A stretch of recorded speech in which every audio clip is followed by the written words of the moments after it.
Chapitre 13. Les fugitifs restèrent absents 2 mois. Durant ces 2 mois, Mrs. Linton traversa la crise la plus dangereuse de ce qu'on appelait une fièvre cérébrale, et en triompha. Jamais mère n'eût pu entourer son enfant unique de soins plus dévoués que ceux qu'Edgar lui prodigua. Jour et nuit, il veillait et endurait patiemment tous les tourments que peuvent infliger des nerfs irritables et une raison ébranlée. Bien que Kenneth fît observer que ce qui l'arrachait à la tombe ne récompenserait son dévouement qu'en devenant par la suite la source d'une constante anxiété. En fait, qu'il sacrifiait sa santé et ses forces pour conserver une simple ruine humaine. Sa reconnaissance et sa joie ne connurent pas de bornes quand la vie de Catherine fut déclarée hors de danger. Il restait assis à côté d'elle pendant des heures, à épier le retour graduel de sa santé physique et à nourrir ses trop ardents espoirs de l'illusion que son esprit aussi retrouverait son juste équilibre, que bientôt elle redeviendrait tout à fait elle-même. Ce fut au début du mois de mars suivant qu'elle sortit pour la première fois de sa chambre. M. Linton avait mis le matin sur son oreiller une poignée de crocus dorés. Son regard, depuis longtemps déshabitué de tout objet gracieux, tomba sur eux quand elle s'éveilla. Elle parut ravie et les ramassa avec empressement. À Hurlevent, ce sont les premières fleurs, s'écria-t-elle. Elles me rappellent les douces brises du dégel, les chauds rayons du soleil et la neige presque fondue. Edgar, le vent ne vient-il pas du sud, et la neige n'a-t-elle pas à peu près complètement disparu? La neige a tout à fait disparu ici, ma chérie, Répondit son mari. et je ne vois que 2 taches blanches sur toute l'étendue de la lande. Le ciel est bleu, les alouettes chantent et les ruisseaux coulent à plein bord. Catherine, au printemps dernier, à pareille époque, j'aspirais à vous avoir sous ce toit. Maintenant, je voudrais vous voir à 1 mille ou 2 d'ici, sur ces collines. L'air y est si doux que je suis sûr qu'il vous guérirait. Je n'irai plus jamais là-bas qu'une seule fois. Dit l'invalide. Alors vous me quitterez, et j'y resterai pour toujours. Au printemps prochain, vous aspirez encore à m'avoir sous ce toit. Vous tournerez la vue en arrière, et vous songerez que vous étiez heureux aujourd'hui. Linton lui prodigua les plus tendres caresses et essaya de la réconforter par les paroles les plus affectueuses. Mais elle regardait distraitement les fleurs, laissant sans y prendre garde les larmes s'accumuler dans ses cils et ruisseler sur ses joues. Nous savions qu'elle était réellement mieux. En conséquence, nous jugeâmes que son abattement était dû en grande partie à sa longue réclusion dans un même endroit, et qu'un changement de milieu pourrait la soulager notablement. Mon maître me dit d'allumer le feu dans le petit salon déserté depuis plusieurs semaines et d'y installer une bergère au soleil près de la fenêtre. Puis il la descendit, et elle resta longtemps à jouir de la bienfaisante chaleur, ranimée, comme nous nous y attendions, par la vue des objets qui l'environnaient. Objets qui, bien que familiers, n'étaient pas associés aux lugubres souvenirs attachés à son odieuse chambre de malade. Vers le soir, elle parut très épuisée. Pourtant, aucun argument ne parvint à la persuader de retourner dans cette dernière pièce, et je dus lui faire un lit sur le sofa du petit salon, en attendant qu'on ait pu lui installer une autre chambre. Pour lui épargner la fatigue de monter et de descendre l'escalier, nous préparâmes celle-ci, où vous êtes à présent, au même étage que le petit salon, et bientôt elle fut assez forte pour aller de l'une à l'autre, appuyée au bras d'Edgar. « Ah, me disais-je, elle devrait se rétablir, soignée comme elle l'est, et il y avait une double raison de le souhaiter, car de son existence en dépendait une autre. Nous nourrissions l'espoir que, dans peu de temps, la naissance d'un héritier réjouirait le cœur de Mr. Linton et soustrairait ses biens à la griffe d'un étranger. Je dois relater qu'Isabelle adressa à son frère, quelques 6 semaines après son départ, un court billet annonçant son mariage avec Heathcliff. Ce billet semblait sec et froid, mais à la fin était griffonné au crayon une confuse excuse, et la prière d'un bon souvenir et d'une réconciliation, si sa conduite l'avait offensée. Elle ajoutait qu'elle n'avait pu agir autrement et que, maintenant que c'était fait, c'était irrémédiable. Linton ne lui répondit pas, je crois. Une quinzaine plus tard, je reçus une longue lettre qui me sembla étrange, de la part d'une jeune mariée qui venait à peine de terminer sa lune de miel. Je vais vous la lire, car je l'ai gardée. Toutes les reliques des morts sont précieuses, quand on faisait cas d'eux de leurs vivants. Chère Hélène, Je suis arrivée hier soir à Hurlevent et j'y ai appris pour la première fois que Catherine avait été et est encore très malade. Je suppose que je ne dois pas lui écrire, et mon frère est trop fâché ou trop désolé pour répondre au billet que je lui ai envoyé. Pourtant, il faut que j'écrive à quelqu'un et je n'ai pas d'autre choix que de m'adresser à vous. Dites à Edgar que je donnerai tout au monde pour le revoir, que mon cœur est revenu à Thrushcross Grange 24 heures après que j'en fus partie, et qu'il y est en ce moment plein de tendresse pour lui et pour Catherine. Je ne peux cependant l'y suivre, qu'ils ne m'attendent pas et qu'ils tirent de ma conduite les conclusions qu'ils voudront, pourvu toutefois qu'ils ne mettent rien au compte d'une faiblesse de volonté ou d'un manque d'affection. Le reste de cette lettre est pour vous seul. J'ai 2 questions à vous faire. La première est celle-ci. Comment êtes-vous arrivé à conserver la sociabilité qui est dans la nature humaine quand vous demeuriez ici? Je ne puis découvrir en moi aucun sentiment commun avec les êtres qui m'entourent. La deuxième question m'intéresse particulièrement. La voici, Mr. Heathcliff est-il un homme? Si oui, est-il fou? Sinon, est-ce un démon? Je ne vous dirai pas les raisons que j'ai de faire cette demande. Mais je vous supplie de m'expliquer, si vous le pouvez, quel être j'ai épousé quand vous viendrez me voir, et il faut que vous veniez, Hélène, très prochainement. N'écrivez pas, mais venez et apportez-moi quelque chose d'Edgar. Maintenant, il faut que je vous dise comment j'ai été reçue dans ma nouvelle demeure, car j'imagine que c'est ainsi que je dois considérer Léo. C'est pour m'amuser que je m'arrête à des sujets tels que le manque de commodité matérielle. Ils n'ont jamais occupé ma pensée, sauf au moment précis où j'en souffre. Je rirais et danserais de joie si je découvrais que ces privations sont toutes mes misères et que le reste n'est qu'un rêve fantastique. Le soleil se couchait derrière la grange quand nous débouchâmes sur la lande. Je jugeais par conséquent qu'il pouvait être 6 heures. Mon compagnon s'arrêta une demi-heure pour inspecter de son mieux le parc, les jardins et probablement la maison elle-même, de sorte qu'il faisait nuit quand nous mîmes pied à terre dans la cour pavée de la ferme. Votre vieux camarade Joseph sortit pour nous recevoir à la lueur d'une chandelle, avec une courtoisie qui faisait honneur à sa réputation. Il commença par élever la lumière à hauteur de ma figure, loucha d'un air mauvais, avança la lèvre inférieure et fit demi-tour. Puis il prit les 2 chevaux et les conduisit à l'écurie. Il revint ensuite fermer la barrière extérieure, comme si nous vivions dans un château fort du temps jadis. Heathcliff s'arrêta pour lui parler, et j'entrai dans la cuisine, un trou noir et sale. Je crois que vous ne la reconnaîtriez pas, tant elle est changée depuis le temps où c'était votre domaine. Près du feu se tenait un enfant, à l'air canaille, fortement charpenté, et malproprement vêtu. Il y avait dans ses yeux et dans sa bouche une expression qui rappelait Catherine.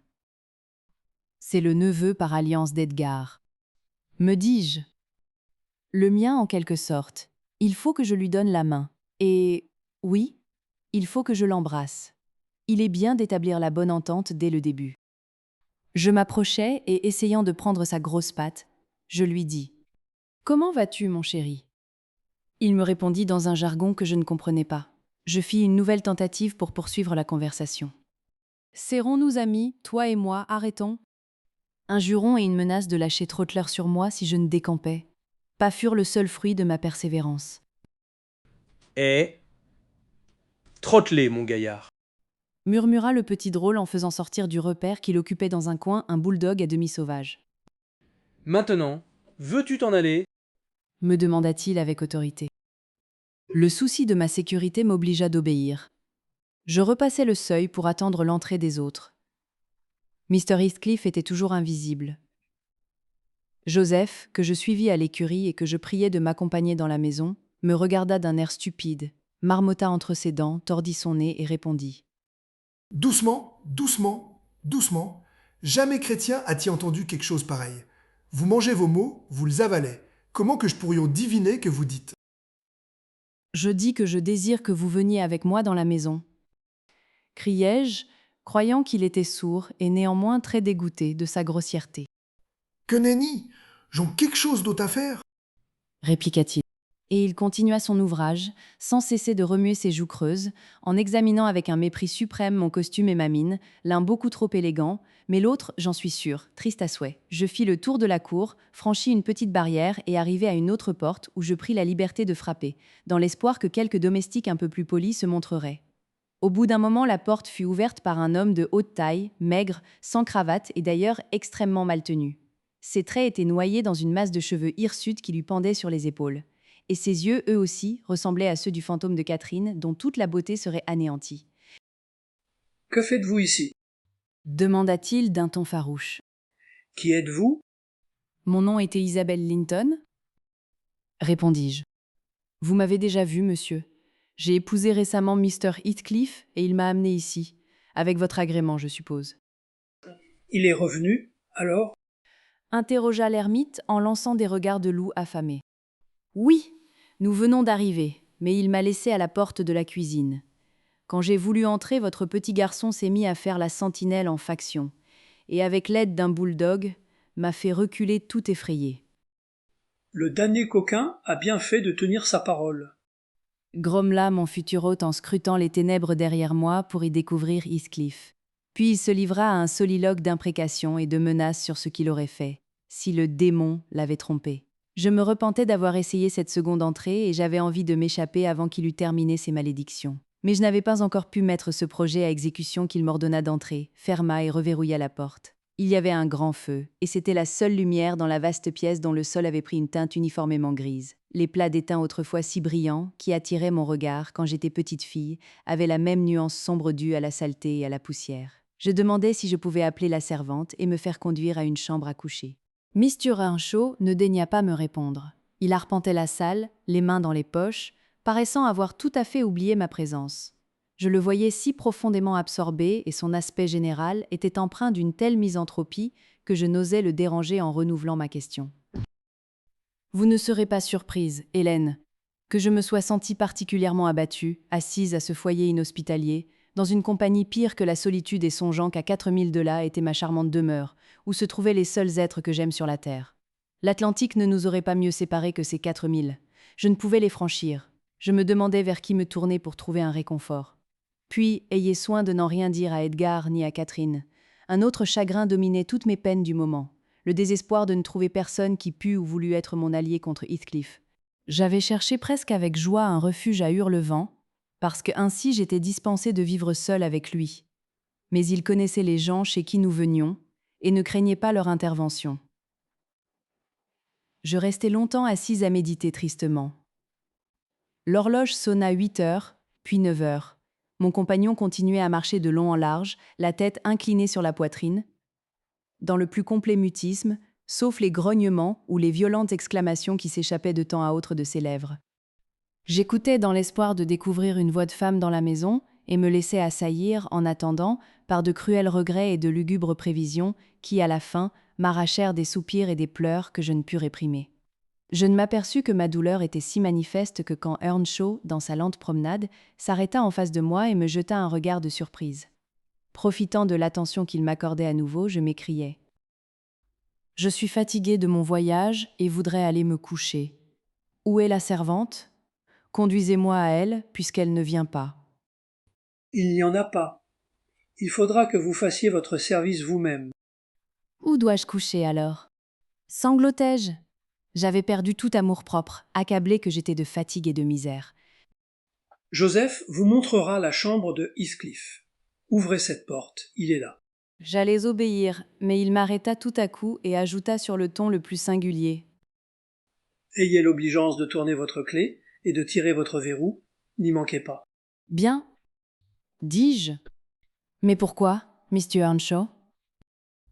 Je n'aimais pas beaucoup l'idée de m'enfermer volontairement avec Heathcliff.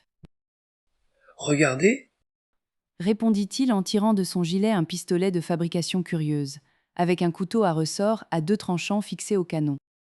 voilà une grande tentation pour un homme au désespoir, n'est-il pas vrai ? Je ne puis m'empêcher de monter toutes les nuits avec cette arme et d'essayer d'entrer chez lui. Si jamais je trouve sa porte ouverte, il est perdu.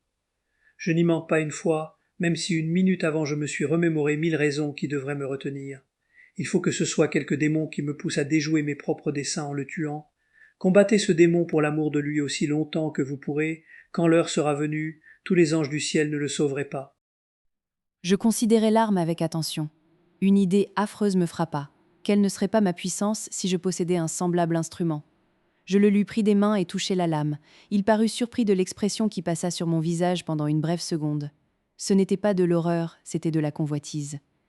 Il m'arracha le pistolet jalousement, ferma le couteau et replaça le tout dans la poche où il était caché. « Il m'est indifférent que vous le lui disiez, Reprit-il. mettez-le sur ses gardes et veillez sur lui.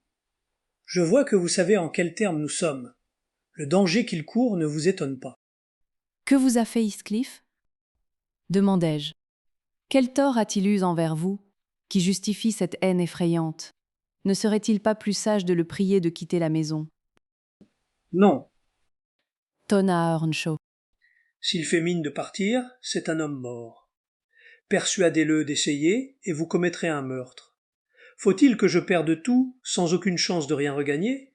Faut-il que Areton soit un mendiant ? Oh, damnation, je veux reprendre mon bien, et je veux avoir son or aussi, et puis son sang, et l'enfer aura son âme. Il sera 10 fois plus noir avec cet hôte-là qu'il ne l'a jamais été.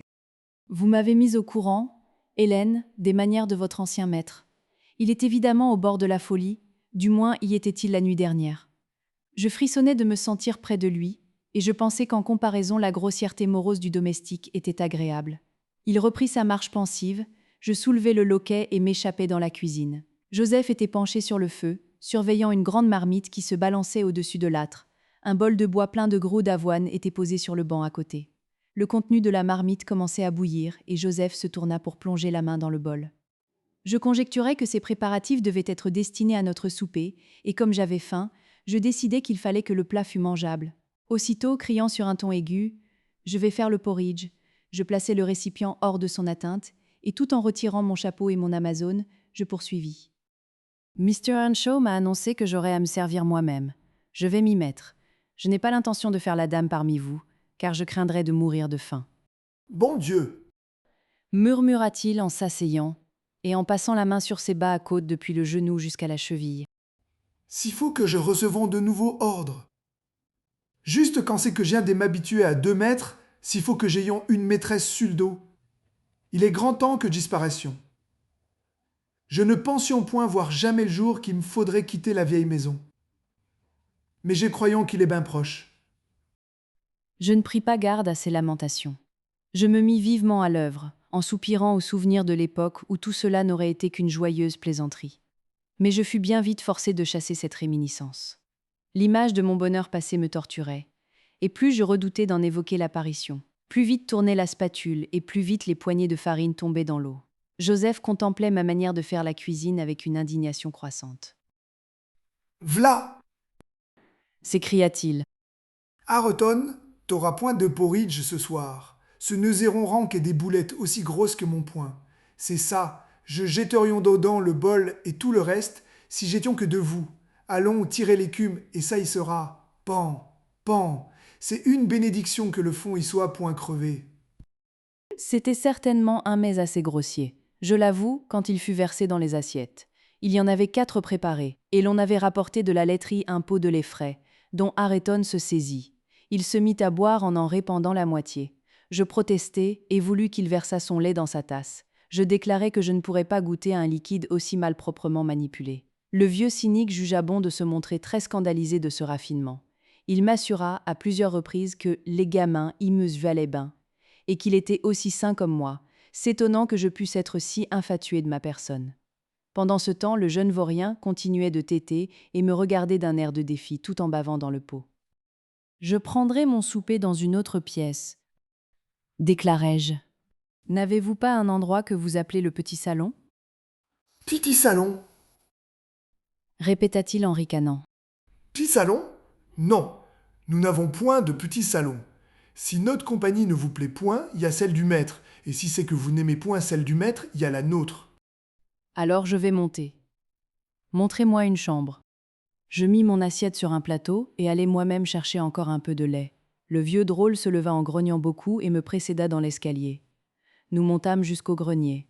Il ouvrait une porte de temps à autre et regardait dans les pièces devant lesquelles nous passions. « V'là une chambre ?» dit-il enfin en faisant tourner sur ses gonds une planche branlante. « Elle est ben assez bonne pour y manger un peu de porridge. Il y a un tas de grains dans les coins là, qui est gentiment propre. Si vous avez peur et de salir votre belle robe de soie, étendez votre mouchoir dessus. » La chambre était une espèce de débarras qui empoisonnait le malt et le grain.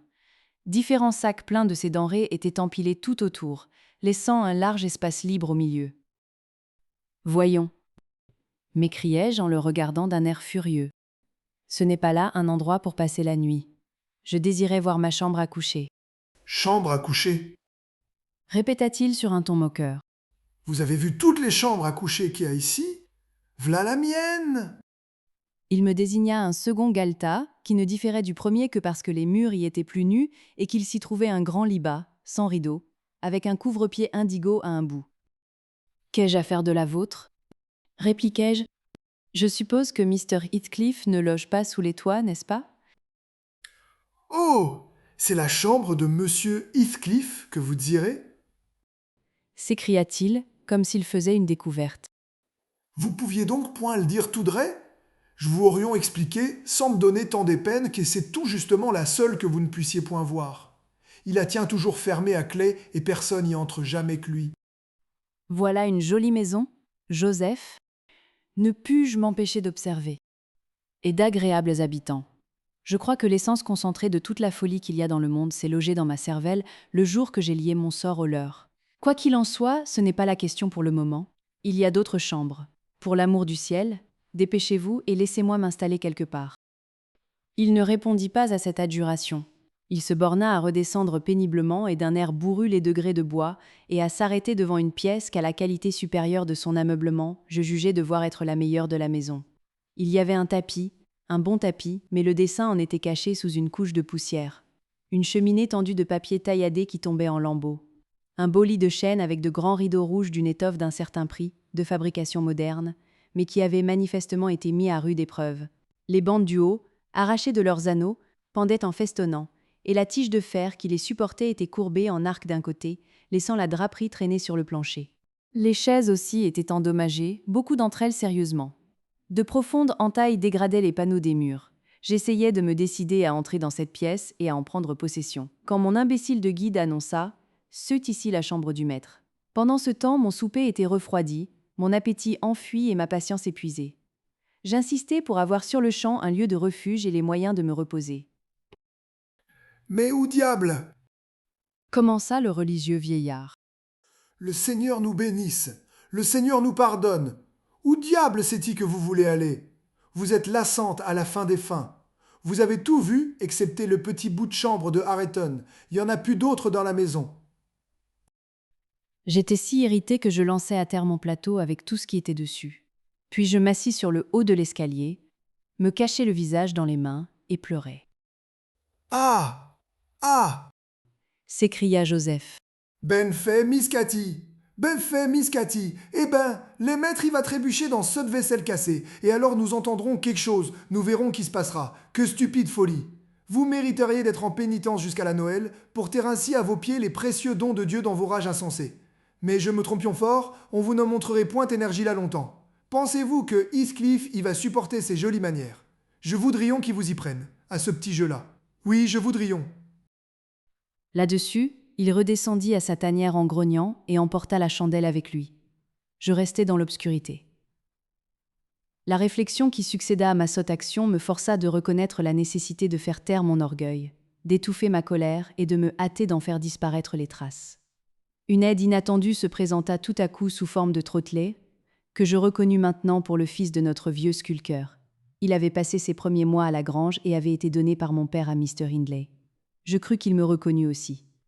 Il frotta son nez contre le mien en manière de salut, puis se hâta de dévorer le porridge, pendant que je tâtonnais de marche en marche, ramassant les débris de faïence et essuyant les éclaboussures de lait sur la rampe avec mon mouchoir. Nos travaux étaient à peine terminés que j'entendis le pas d'Earnshaw dans le corridor. Mon aide baissa la queue et se colla contre le mur. Je me glissai dans l'encoignure de la porte la plus proche. Les efforts du chien pour éviter son maître n'eurent pas de succès, comme me l'apprirent un bruit de pas précipité et un hurlement prolongé et pitoyable. J'eus plus de chance, il passa, entra dans sa chambre et ferma la porte. Aussitôt après, Joseph monta avec Harreton pour le mettre au lit. J'avais trouvé un refuge dans la chambre de Harreton et le vieillard, en me voyant, dit « Il y a de la place pour vous et votre orgueil, à présent, que je pensions dans la salle. Elle est vide. Vous pouvez la voir tout entière à vous et à celui qui est toujours là, entière et en ben mauvaise compagnie. » Je profitai avec empressement de la vie, et, à l'instant même où je me jetai sur une chaise, près du feu, ma tête s'inclina et je m'endormis. Mon sommeil fut profond et doux, mais il prit fin beaucoup trop tôt. Mr. Heathcliff me réveilla. Il venait de rentrer et me demandait, de sa manière charmante, ce que je faisais là. Je lui expliquai que, si j'étais encore debout si tard, c'est qu'il avait la clé de notre chambre dans sa poche. L'adjectif notre l'offensa mortellement. Il jura que sa chambre n'était pas et ne serait jamais la mienne, et qu'il... Mais je ne veux pas reproduire son langage ni décrire sa conduite habituelle. Il est ingénieux et inlassable quand il s'agit de s'attirer mon horreur. L'étonnement qu'il me cause parfois est tel que ma frayeur en est étouffée. Pourtant, je vous assure, un tigre ou un serpent venimeux ne pourrait m'inspirer une terreur égale à celle qu'il fait naître en moi. Il me mit au courant de la maladie de Catherine, accusa mon frère d'en être cause et me promit qu'il me ferait souffrir à la place d'Edgar, jusqu'à ce qu'il puisse mettre la main sur lui. Je le hais, je suis bien misérable, j'ai été folle. Gardez-vous de souffler mot de tout cela à la grange. Je vous attendrai chaque jour, ne trompez pas mon attente. Isabelle.